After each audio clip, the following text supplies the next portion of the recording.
North right clamp, south fox, H top pass, 38 top gun BXP sweat. Let's go. First punt today. And it's a big one. Wow!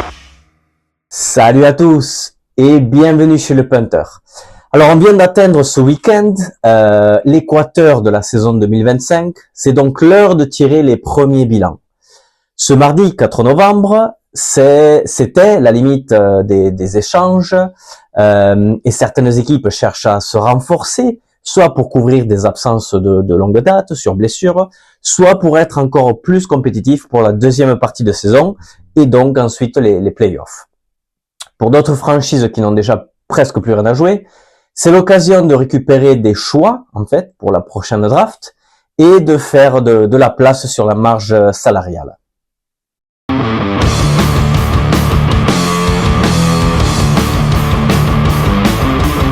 Alors pour les tops et les flops, on va pas faire les tops et les flops de la journée, d'accord? On va faire les tops et les flops de la mi-saison. Parce qu'après 9 semaines, on peut déjà tirer des premières conclusions.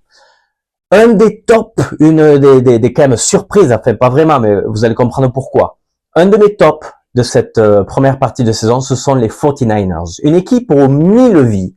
Alors, malgré les dizaines de blessures qui ont touché l'équipe de Kyle Shanahan, l'entraîneur, il semblait toujours avoir trouvé une formule, en fait, une espèce de formule magique pour garder son équipe en compétitive. Bien qu'ils doivent souvent avoir recours à des seconds couteaux, voire même troisième ou quatrième couteau, parce que là, c'est vraiment le fond du tiroir qui gratte, en fait, pour récupérer des joueurs. Par contre, le quarterback remplaçant, Mac Jones, il joue bien, très bien même quelquefois, et Brock Purdy, il ne leur manque pas pour l'instant. George Kittle, le Titan, est de retour. Il avait été absent pendant 4 semaines. Il est revenu le week-end dernier. Et de l'autre côté, en défense, Fred Warner, Nick Bosa, pour eux, on le sait, ils sont déjà forfaits pour le reste de la saison, dû à des blessures assez graves. Après, il y a les autres, les Ayuk, les Bryce Huff, Ricky Pearsall, CJ West, Jordan James, Seagull. Ils devraient tous faire leur retour petit à petit. Après, la seule bonne nouvelle, on va dire, de toutes ces blessures, c'est qu'elles ont permis à Shanahan et son staff de découvrir d'autres joueurs, tels que le Titan, Jack Tonges, le receveur Jordan Watkins. Bon, après, c'est vrai que Shanahan, il souhaiterait sans doute avoir tout ce beau monde à sa disposition, surtout si la saison continue de cette façon et que les 49ers atteignent les playoffs. Un autre top, restons avec San Francisco, la NFC West. San Francisco, Rams, Seattle, ils sont tous à égalité en tête de la division avec 5 victoires chacun. Ces 3 équipes, elles sont super compétitives et pourraient très bien atteindre les playoffs. On vient juste de parler des Niners à l'instant, mais à Seattle, Sam Darnold, il fait un excellent début de saison. La ligne offensive est meilleure que prévu. Le receveur Smith Njigba, il vient d'exploser, c'est l'arme fatale de cette équipe. Le jeu au sol avec Kenneth Walker, Zach Charbonnet est très bon. La défense est féroce. Bref, une très bonne équipe. L'autre équipe, c'est les Rams, comme d'habitude, avec Sean McVay aux commandes, Stafford pour mener l'équipe, enfin l'attaque surtout. On savait que c'était une équipe qui jouait très bien, qui est peut-être très créative, et qui est capable de battre ou d'inquiéter n'importe qui. D'ailleurs, elle est demandée aux Philadelphia Eagles. Donc, attention, la NFC West, une très très bonne division cette année. La nouvelle vague, un peu d'air frais avec les Jaguars, les Colts et les Patriots. C'est ça un peu la beauté de la NFL. C'est que chaque année, grâce d'abord à l'agence libre et puis ensuite la draft, chaque franchise peut chambouler son effectif et passer d'être une équipe qui est la risée de tout le monde à équipe révélation la saison suivante. Et c'est le cas cette année avec les Jaguars. On voit que la méthode Cohen, elle semble fonctionner. Trevor Lawrence, il joue bien. Jacksonville est très compétitif. Après, on a les Colts qui est vraiment la surprise, la grosse surprise de ce début de saison. Souvenez-vous, les Colts, c'est une équipe dont tout le monde se moquait la saison dernière, lorsqu'ils avaient Richardson et Joe Flacco au poste de quarterback. Mais cette année, avec Daniel Jones, surnommé Indiana Jones, et un Jonathan Taylor en feu, c'est une toute autre équipe. Les Patriots, un peu pareil. Alors, ils ont pas tout changé, mais ils ont pas mal chamboulé à l'intersaison avec un nouveau coach. Ils ont beaucoup investi dans la free agency. Et l'équipe est en tête de l'AFC, devant les Buffalo Bills, qu'ils ont battus d'ailleurs. Et Drake May est en train de devenir une superstar. On a parlé de Sam Darnold, on va parler d'un autre quarterback, Baker Mayfield. La course au MVP, là les deux, Darnold Mayfield, ils sont dans la course au MVP. Imaginez, s'il y a 3 ans de ça, quelqu'un aurait dit que Mayfield et Darnold allaient être les 2 meilleurs quarterbacks de la ligue et en course pour le titre de MVP. On aurait ri au nez de cette personne. Maintenant, en 2025, ces deux joueurs, ils ont pas mal baroudé. Mayfield, depuis 3 ans, à Tampa Bay, mais avant ça, il était à Cleveland, puis Carolina, puis Los Angeles. Darnold, pareil, il est passé par Carolina, les Jets avant, San Francisco, Minnesota et là, Seattle. Ces deux joueurs qui étaient top 3 de la draft 2018, n'oublions pas, ils ont dû pas mal barouder, ils ont eu du mal, hein, ils ont cravaché, mais depuis 2 ans, on va dire, ils sont très très bons. Ils sont très très bons et grâce à eux, leurs équipes pourraient être de sérieux candidats cette saison. Alors on va passer au flop. Et un des flops, on peut discuter de ça, on peut ne pas être d'accord, mais c'est la division Nord, la division de la NFC North. Ce qu'on voit dans la NFC West cette saison, c'est ce que l'on attendait de la NFC Nord. Mais pour l'instant, ni Green Bay, ni Détroit, ni Minnesota ou Chicago, un degré moindre, ne dominent leur division clairement. Green Bay est très irrégulier, on l'a vu encore hier contre Carolina, et à l'image de leur quarterback, Jordan Love, qui est très très irrégulier, il peut être fantastique un jour et nul le lendemain. Pourtant, Green Bay, ils ont un très bon effectif, des super receveurs, Jacobs, le running back, Micah Parsons maintenant en défense, et pourtant, c'est pas encore ça. Détroit, ils ont perdu 3 matchs déjà, où ils ont été surclassés par leurs adversaires, même dimanche contre les Vikings, ils ont beaucoup souffert, ils ont été inférieurs, clairement. Après, est-ce que c'est parce qu'il y a eu des changements au poste de coordinateur, parce que l'effectif est le même, mais après il y a 2 nouveaux coordinateurs, est-ce que les joueurs doivent encore s'acclimater à eux, même si c'est des promotions internes, c'est des personnalités différentes, on sait pas. Les Vikings, quant à eux, même hier, dimanche, ils ont été très bons, mais ils n'avaient pas encore l'effectif au complet. Depuis le début de saison, ils n'ont jamais eu leur effectif au complet. Pourtant, l'effectif est bon. On va dire les titulaires, les remplaçants un peu moins.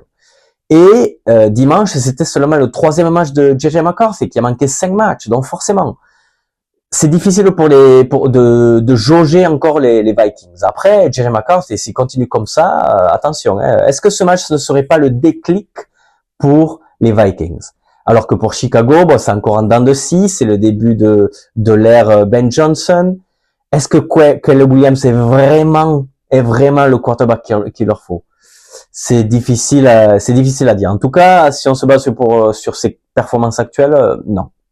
Un autre flop, et là encore une fois, certains pourraient ne pas être d'accord avec moi, mais ce sont les gros, les cadors, qui ne sont pas encore au niveau. Si on passe à Buffalo, Philadelphie, Kansas City, Baltimore, c'est pas encore ça.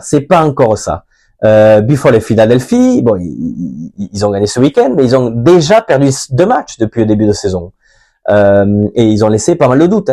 Kansas City, ils ont un bilan qui est à peine positif, quoi. 5 victoires et 4 défaites. Baltimore, là, ils viennent de commencer l'opération remontada au classement, avec le retour de Lamar Jackson et un début de saison qui était catastrophique. Comment on peut expliquer alors ce début de saison moyen, on va dire, des Cadors? Bon, il y a eu des blessures, forcément. Regardez à Baltimore avec Lamar Jackson et tous les joueurs blessés en défense. Certaines équipes avaient pas mal de manques. On voit que Philadelphie, là, ils viennent d'ajouter 3 joueurs. Juste avant la fermeture du marché des échanges, ils ont signé 3 joueurs. Le dernier, c'est Jalen Phillips au poste de edge rusher. Ils ont dû faire revenir Brandon Graham sortir de la retraite. Tu voyais qu'il y avait des manques. Après, il y a peut-être aussi le problème avec la mauvaise ambiance qui a été créée par les critiques des 2 receveurs, AJ Brown et Davonte Smith. Kansas City, eux, ils sont l'effectif vieillissant, sur le déclin. Regardez Chris Jones, il est pas bon depuis le début de saison. Et pourtant, c'est un des tout meilleurs defensive tackles depuis une décennie presque. Un effectif vieillissant, les jeunes sont encore irréguliers. Bref, c'est pas encore ça. C'est pas encore ça. Je vais vous donner une liste pour finir avec les flops. New York Jets, New York Giants, Miami, New Orleans, Cleveland, Tennessee. C'est ce qu'on appelle le bottom 5, 6, les lanternes rouges si vous voulez. Et que c'est pas vraiment des surprises. On s'attendait à une saison difficile pour ces équipes-là. Après, elles sont pas toutes à mettre dans le même panier. Il y a des circonstances différentes. Après, bon, Miami, c'est un désastre. Ça, hop, on le met de côté. Nouvelle-Orléans, ils ont plusieurs joueurs prometteurs, surtout sur la ligne offensive, mais ils sont pénalisés en fait par une mauvaise gestion de leurs dirigeants et de la masse salariale ces dernières saisons et l'absence d'un quarterback de qualité. Là, avec Rattler et l'autre, là, le Tyler Shock, c'est pas possible, quoi. Après, bon, forcément, la bonne nouvelle, c'est qu'en terminant parmi les 5 plus mauvaises franchises de cette saison, ils auront sans doute un choix de draft très haut la saison prochaine. Même, ils vont sans doute prendre un quarterback, même si la QV qui arrive, c'est pas forcément formidable, hein. Mais bon, c'est pareil chez les Jets, chez les Browns, il leur manque un quarterback. Ils ont un effectif plus jeune que les Saints, plus prometteur, mais il manque vraiment ce joueur-là qui pourrait changer l'avenir de la franchise, quoi. Les Giants et les Titans, eux, c'est très différent parce qu'ils ont leur quarterback du futur. Ils l'ont. Mais il leur manque du talent autour, en attaque. Les Giants, ils ont pas eu de chance avec les blessures de Cam Scattergood, de Malik Neighbors. C'est vrai que là, ces absences-là les empêchent d'être plus compétitifs, quoi.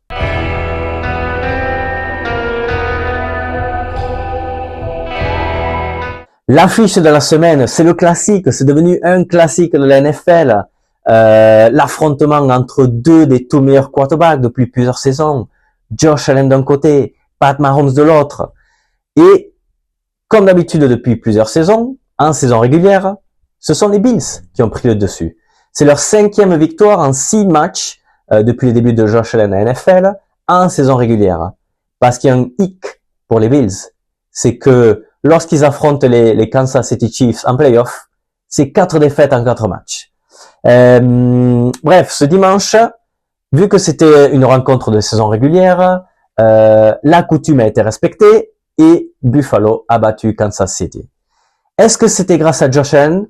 Alors pas forcément, hein. Pas forcément, car c'est surtout la défense des Bills qui leur permettait de l'emporter ce match. Ils étaient dominateurs dans les tranchées.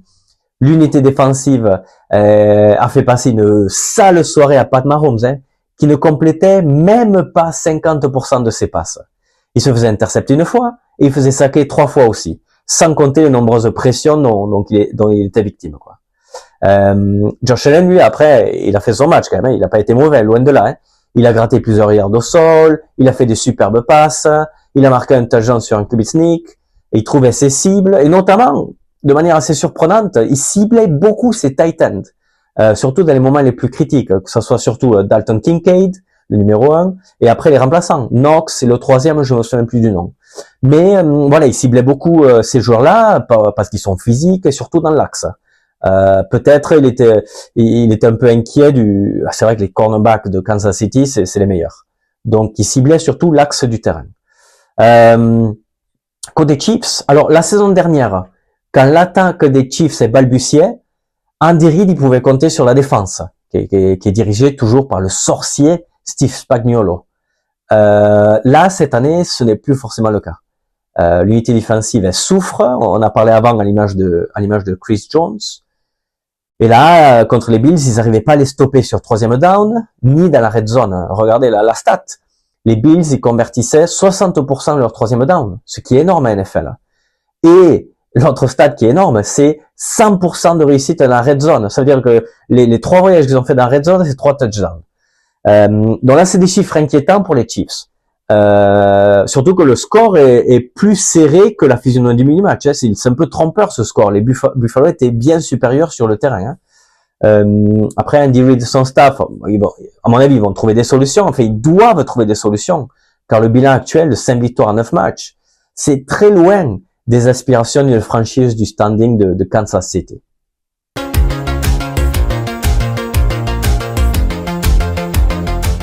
c'est l'heure de la palette. Et on va parler d'une action spéciale, un QB run réalisé à la perfection par Bo Nix contre Houston ce dimanche.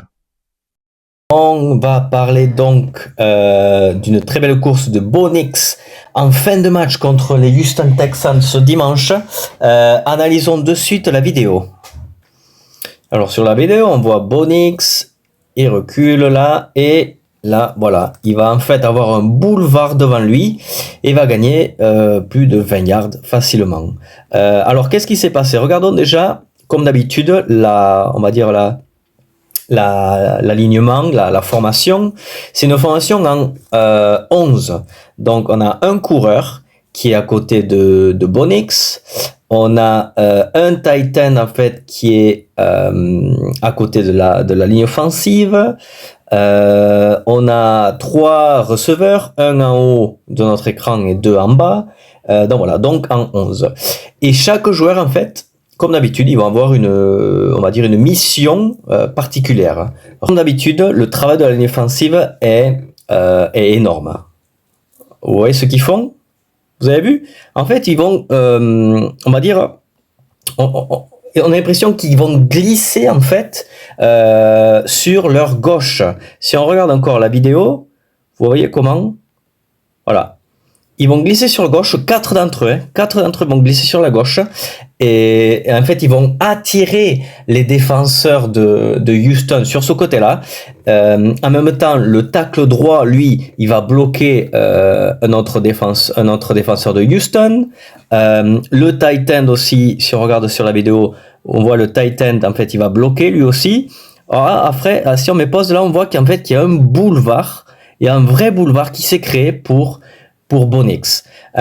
Surtout que ce qui est trompeur aussi, c'est la course des 3 receveurs. Si on regarde à nouveau au début de l'action, regardez, ils partent tous, vous voyez, en profondeur, attirant avec eux forcément un défenseur, ce qui crée encore plus d'espace, et surtout créant de la confusion chez les Texans, pensant que en fait ça va être une passe longue.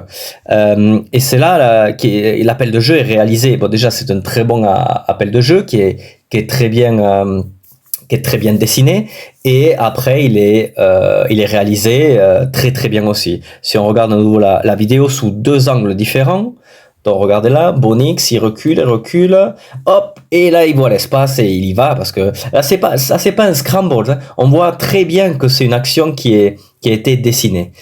Si on regarde sous un autre angle, on va voir pareil le gros travail en fait de la ligne offensive. Les 2 là qui sont à notre droite, en fait les 2 premiers, le tackle, vous voyez le garde comme il recule, ce qu'on appelle ça les pullers. En fait ils vont attirer les défenseurs vers eux, quoi, pour créer ensuite une brèche en plein axe du terrain pour Bo Nix.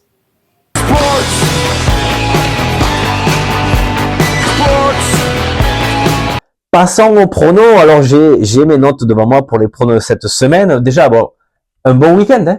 3 sur 5. Par contre, j'aurais dû écouter mon cœur pour une fois et pas ma tête, parce que j'ai parié sur Détroit contre Minnesota, malgré l'handicap de 8,5. Et c'est Minnesota qui a gagné. Donc, la prochaine fois, j'écouterai mon cœur. En tout cas, un week-end positif à nouveau. Voyez mes pronostics pour la semaine 10. Alors, vous les voyez devant vous à l'écran. Colts contre les Falcons. Le match sera en Allemagne d'ailleurs. Ça sera le choc entre Jonathan Taylor et Bijan Robinson, 2 des tout meilleurs running backs de la ligue. Donnez-moi les Colts. Les Colts, ils vont gagner, ils vont se reprendre après leur défaite à Pittsburgh. Je les vois gagner contre Atlanta. Houston contre Jacksonville. La question est de savoir si Houston sera avec ou sans CJ Stroud qui les a quittés. Il était KO, il a subi un KO, il est dans le protocole de commotion. Est-ce qu'il sera rétabli dimanche prochain? Rien de plus sûr. Parce que les Texans, c'est une toute autre équipe avec Stroud, hein. Mais je vois Houston gagner quand même.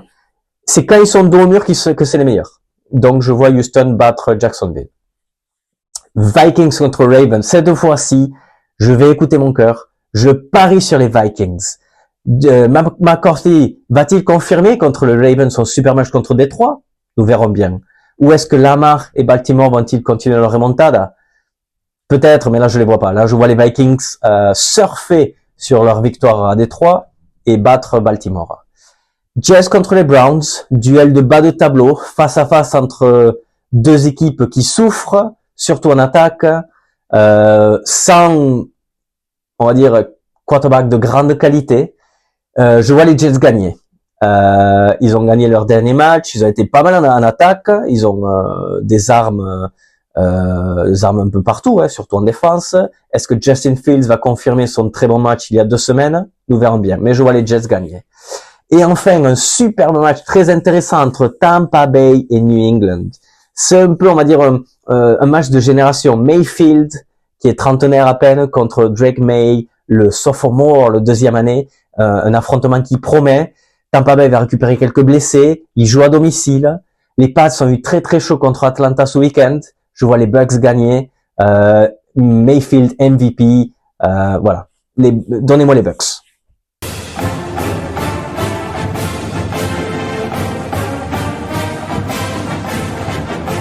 Ok, pour finir, la NCAA, le football universitaire. Alors on a vu là, c'était la 10e semaine, il reste plus que deux week-ends de saison régulière. Les favoris se détachent dans chaque conférence. Regardez dans le Big Ten avec Ohio State et Indiana, et juste derrière Oregon. Dans la SEC, il y a Texas A&M, Georgia, Alabama, Ole Miss aussi qui est un peu derrière. Texas Tech and BYU in the Big 12. Il y a que la ACC, c'est un peu le bazar. C'est la jungle. Il y a pas de maître. Ni Dieu ni maître, comme dit l'expression. Les favoris, les grands favoris comme Miami, ils ont perdu ce week-end leur 2e match de la saison. On va pas parler des autres favoris du début de saison, Florida State et Clemson, qui eux, ils sont dans la 2e partie de tableau. Leur saison est déjà finie. Imaginez, si la saison se terminait ce week-end, la finale de conférence verrait Virginia, les Cavaliers, contre Georgia Tech, les Yellow Jackets. Un scénario inimaginable que personne ne pouvait prévoir il y a 2 mois de cela. Bref, c'est aussi ça la beauté du football universitaire, c'est que avec les contrats de sponsoring et maintenant les salaires, il y a un peu plus d'équité que dans le passé. D'ailleurs, cette semaine, le CFP, le College Football Playoff Committee, devrait publier le premier tableau des playoffs et son classement, qui est très souvent différent du classement NCAA, qui est celui-là, il est établi par le Associated Press Poll, AP Poll, on appelle ça. C'est quand même similaire très souvent, mais il y a toujours une ou deux différences. Donc on verra bien. D'ailleurs, la question est de savoir, Notre-Dame, vont-ils être dans le top 10, top 12? Qui va être numéro 1? Est-ce que ça va être Ohio State, Indiana? Ohio State, depuis le début de saison, ils sont numéro 1 dans le AP Poll, dans le classement NCAA. Mais Indiana, pour moi, ils ont meilleur résumé. Leurs victoires sont beaucoup plus impressionnantes. Et un autre thème, c'est la valse des entraîneurs. Là, il y a un autre entraîneur ce week-end qui a perdu son poste. C'est Hugh Freeze, l'entraîneur de Auburn, historique équipe de la ACC, qui a une dizaine d'années ou plus gagné le championnat national avec un certain Cam Newton comme quarterback.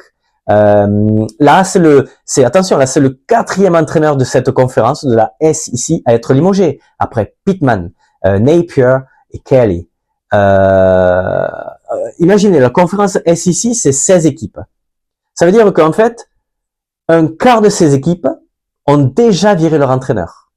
Est-ce que c'est un hasard ou une coïncidence dans une conférence aussi compétitive et dans un sport en général où les résultats règnent et dictent un peu les décisions des dirigeants? Et il faut voir les millions, voire les milliards de dollars qui sont investis chaque année par les universités, par les chaînes télé, pour les droits télévision. C'est plus que certaines ligues de notre football en Europe, quoi. C'est énorme. Donc beaucoup de pression et donc beaucoup de changements.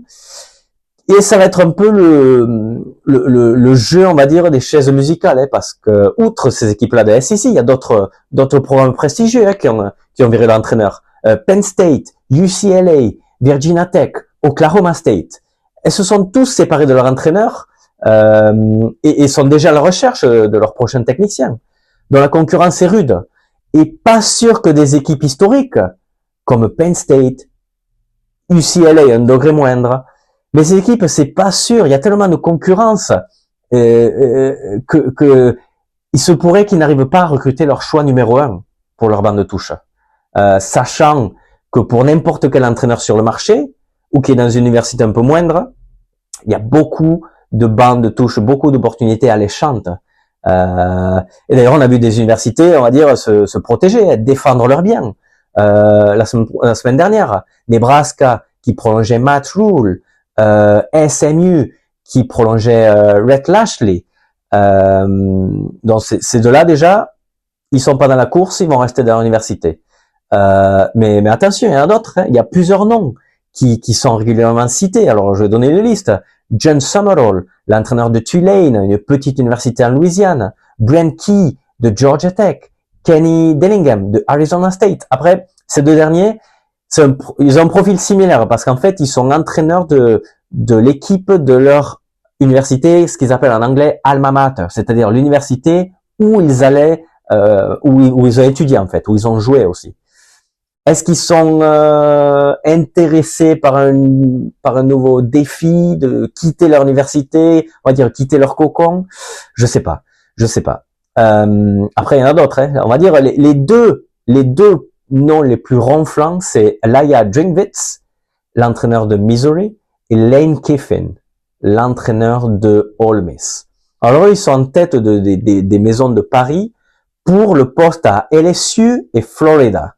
Il y a un autre nom qu'on entend souvent, c'est celui du coordinateur défensif de Georgia, Glenn Schumann. Après, pour Penn State, par exemple, on entend beaucoup parler de Matt Campbell, l'entraîneur de Ohio State, ou Jeff Brom de Louisville. Après, si vous voulez mon outsider, Brian Hartline, le coordinateur offensif de Ohio State. Il faut savoir que les Nittany Lions de Penn State, l'an dernier, ils piquaient le coordinateur défensif Jim Knowles aux Buckeyes à Ohio State. Donc je les vois faire de même cette année, sauf que là, ce serait pour une promotion. Là, Brian Hartline, il est jeune, hein, il a même pas 40 ans, hein, mais ça fait plusieurs années qu'il est dans l'organigramme, dans le staff de Ryan Day à Ohio State. Là, et cette saison, il a été promu au poste de coordinateur offensif. C'est un très bon coach. Après, vous savez, passer de coordinateur à entraîneur principal, c'est un grand saut, hein, et pas sûr que ça marche. Mais c'est mon pari. Je vois Penn State prendre Brian Hartline. Pour une raison, c'est que déjà il faut payer Franklin, le licenciement, la résiliation de contrat, c'est je sais pas 40 ou 50 millions, un truc comme ça. Donc forcément, aller chercher un entraîneur sous contrat, lui offrir un autre contrat énorme, je sais pas. C'est pour ça que je vois Hartline, qui a aucune expérience comme entraîneur principal, donc il viendra à un prix un peu moins cher.